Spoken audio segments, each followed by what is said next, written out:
부터 9절까지의 말씀입니다. 제가 가진 성경으로는 구약 성경 1178면에 있습니다. 에스겔 20장 1절부터 9절까지의 말씀 한 절 한 절 교독하시고 마지막 절은 다 함께 합독하도록 하겠습니다. 17째 다섯 달 열째 날에 이스라엘 장로 여러 사람이 여호와께 물으려고 와서 내 앞에 앉으니 인자야 이스라엘 장로들에게 말하여 이르라. 주 여호와께서 이렇게 말씀하셨느니라. 너희가 내게 물으려고 왔느냐. 내가 나의 목숨을 걸고 맹세하거니와 너희가 내게 묻기를 내가 용납하지 아니하리라. 주 여호와의 말씀이니라.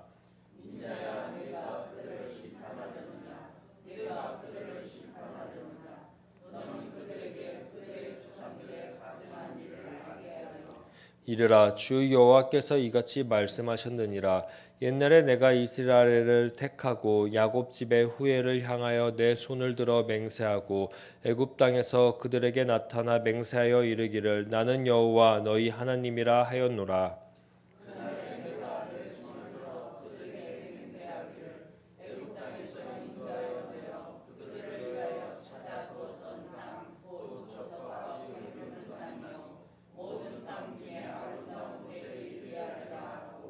또 그들에게 이르기를 너희는 눈을 끄는 바 가증한 것을 각기 버리고 애굽의 우상들로 말미암아 스스로 더럽히지 말라. 나는 여호와 너희 하나님이라 하였느니라.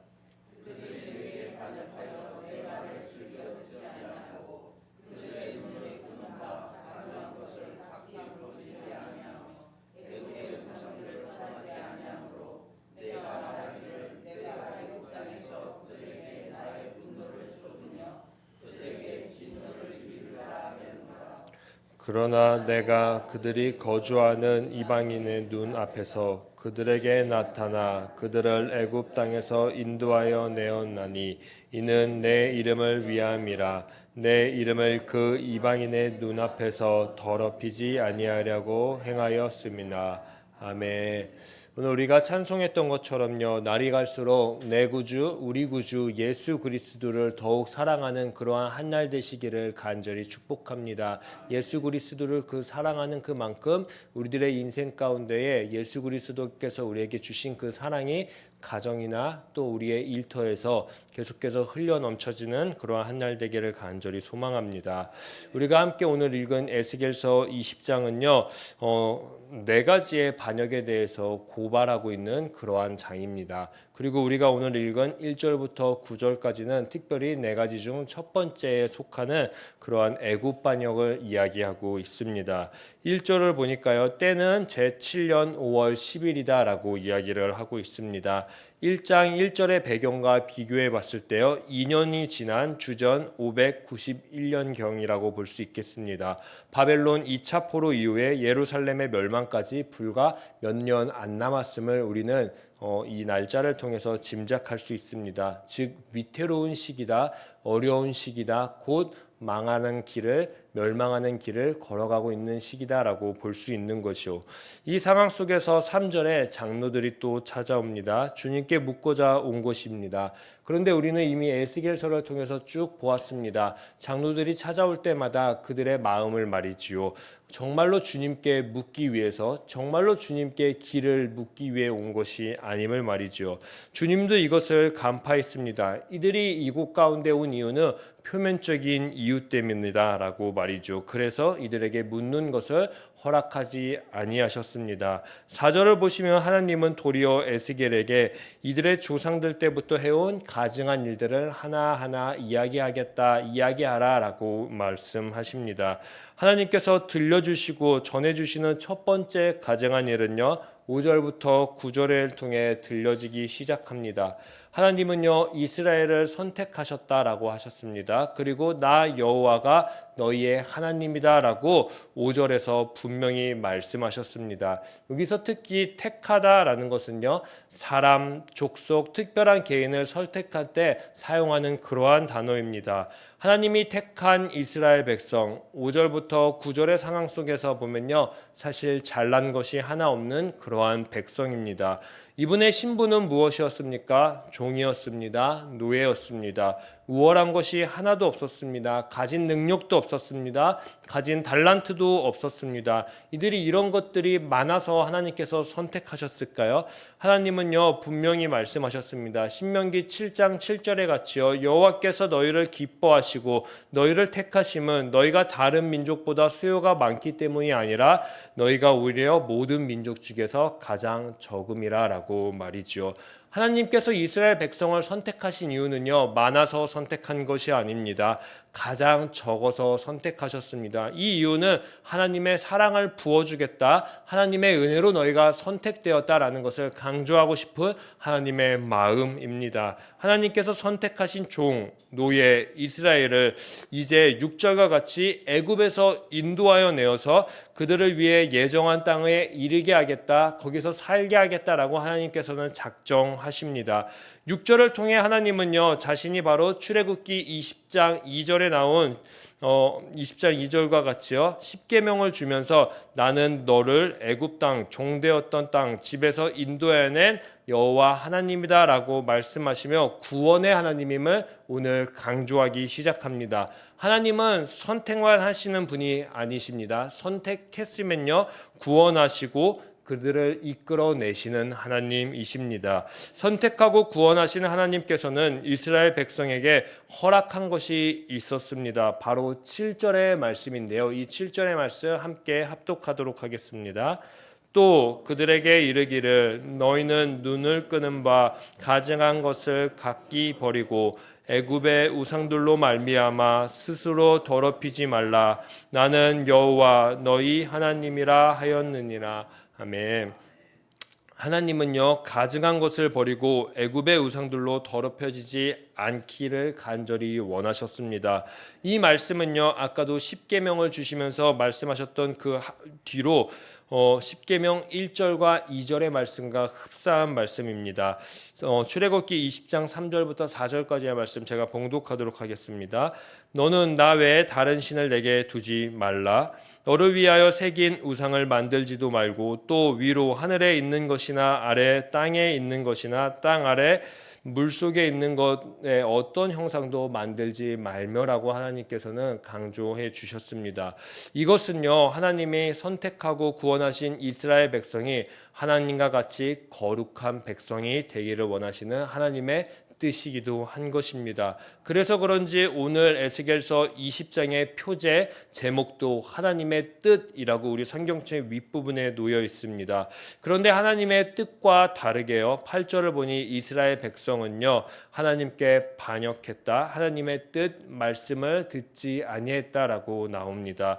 어느 누구도 우상을 내던지지 않았으며 어느 누구도 애굽의 그 우상들을 떠나지 아니한 것입니다.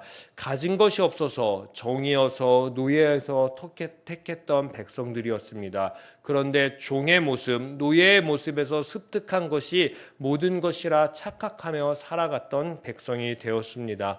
선택받았으면 구원의 반열 위에 오르면 되는 것인데 못 오르고 있는 것과 마찬가지입니다. 왜 그럴까요? 바로 이유는 간단합니다. 이들의 삶 가운데 옛것이 계속 머물러 있기 때문입니다.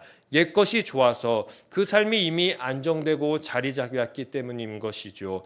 민수기를 보면서 우리는 아실 겁니다. 이스라엘이 애굽에서 나와 광야 생활 내내 불평합니다. 애굽을 늘 그리워합니다. 이스라엘은요 애굽에서 400년쯤 종살이하면서 살았습니다. 무엇을 습득했을까요? 애굽의 신들을 습득했을 거고요. 종교적 간습을 습득했을 거고 우상 숭배 문화를 습득했을 것입니다. 그것에 다 젖은 것이었습니다. 이런 이스라엘에게 광야의 불순종 사건들이 갑자기 튀어나온 것이 아닙니다. 애굽 때부터 쭉 이어졌던 우상숭배의 습관, 이 습관을 끊지 아니하고 가지고 온 결과인 것이죠.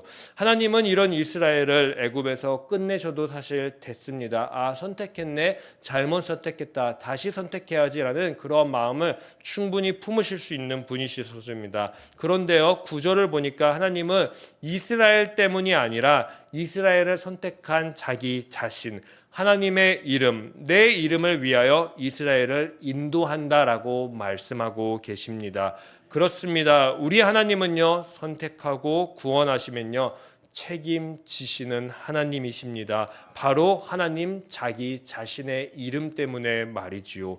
그리고 하나님의 영광, 자신의 영광을 위해 참으신 사랑의 결과가 무엇인지 아십니까? 바로 오늘 우리들인 것입니다. 이 모습을요, 에베소서 2장 3절에서부터 5절까지의 말씀도 똑같이 증거하고 있습니다. 이 말씀 길지만 우리 다 함께 천천히 합독하도록 하겠습니다. 그때 너희는 그 가운데서 그럼 그냥 제가 읽어드리도록 하겠습니다. 그때 너희는 그 가운데서 행하여 이 세상의 풍조를 따르고 공중권세 잡은 자를 따랐으니 곧 지금 불순종의 아들 가운데에서 역사하시는 영이라. 전에 우리도 다 그 가운데 우리 육체의 욕심을 따라 지내며 육체와 마음이 원하는 것을 하며 다른 이들과 같이 본질상 진노의 자녀였더니 국률이 풍성하신 하나님이 우리를 사랑하신 그 큰 사랑을 인하여 허물로 죽은 우리 그리스도와 함께 살리셨고 너희는 은혜로 구원을 받은 것이라. 아멘. 사랑하는 우리 시냇가의 셀라무교회 성도 여러분, 이스라엘이 애굽에서 나왔지만 애굽은 그들 마음에서 나오지 않았습니다. 하나님이 우리를 선택하시고 구원하신 이유는요, 우리가 대단해서 선택하신 것이 아니라 전적인 하나님의 사랑, 은혜 때문에 선택했음을 오늘 첫 번째 반역을 통해서 우리에게 말씀해 주셨습니다. 그런데도 우리는 여전히 과거의 습관, 옛 방식, 옛사람의 욕망을 붙들고 있지 않습니까? 오늘 하나님은 우리에게 분명히 말씀하십니다. 너희 눈을 끄는 가증한 것을 버리라. 나는 여호와 하나님이라 라고 말씀하십니다. 우리 마음의 애굽을 내려놓는 오늘 한날 되시기를 간절히 소망합니다. 나를 구원하신 하나님의 이름만 높이는 한날 될 수 있기를 간절히 원합니다. 우리는요, 하나님께서 참으신 사랑의 결과, 은혜의 결과입니다. 하나님은 은혜를 기억하며 우리의 삶 속에서 하나님만이 영광 받으시는 삶을 살아낼 때에 진정한 구원의 열매가 나타난다라고 말씀하십니다. 오늘 하루 나를 구원하신 하나님께서 하나님만이 나의 주인이십니다. 하나님만을 사랑합니다라고 고백하며 그 은혜의 삶을 누리는 저와 우리 되시기를 간절히 소망합니다. 제가 기도하도록 하겠습니다. 사랑과 은혜가 충만하신 하나님, 오늘도 우리를 구원하시고 참으시며 사랑하시는 주님만을 찬양합니다. 저희 마음속에 애굽, 오래된 습관, 불순종의 마음을 내려놓게 하시고 오직 하나님만이 제 삶의 주인 되심을 고백하는 한날 되게 하여 주시옵소서. 주님의 사랑으로 제 삶이 변화되게 하시고 말과 행동 속에서 주님의 영광이 드러나게 하여 주시옵소서. 이 모든 말씀 예수 그리스도의 이름으로 간절히 기도합니다. 아멘. 하늘에 계신 우리 아버지의 이름을 거룩하게 하시며 아버지의 나라가 오게 하시며 아버지의 뜻이 하늘에서와 같이 땅에서도 이루어지게 하소서. 오늘 우리에게 일용할 양식을 주시고 우리가 우리에게 잘못한 사람을 용서하여 준 것 같이 우리 죄를 용서하여 주시고 우리를 시험에 빠지지 않게 하시고 악에서 구하소서. 나라와 권능과 영광이 영원히 아버지의 것입니다. 아멘. 오늘 이 시간 함께 기도할 때 주님, 우리 마음 가운데에 하나님 애굽의 마음들을 버리게 하시고 하나님께서 선택하시고 구원하신 은혜를 기억하며 나아갈 수 있는 하루 되게 하여 주시옵소서. 우리 마음속에 애굽과 옛 습관과 불순종을 내려놓고 오직 하나님만을 높이는 삶 살아갈 수 있게 결단하며 주님께 주여 한번 외치신 뒤에 합심해서 기도하도록 하겠습니다. 주여, 오직 하나님만을 높이는 삶을 살아가기를 이 시간 결단합니다. 하나님께서 주시는 긍휼과 회복 그리고 참된 구원의 열매가 우리 가정과 일터, 교회 공동체 위에 나타내기를 간절히 소망합니다. 주님, 우리들의 마음 가운데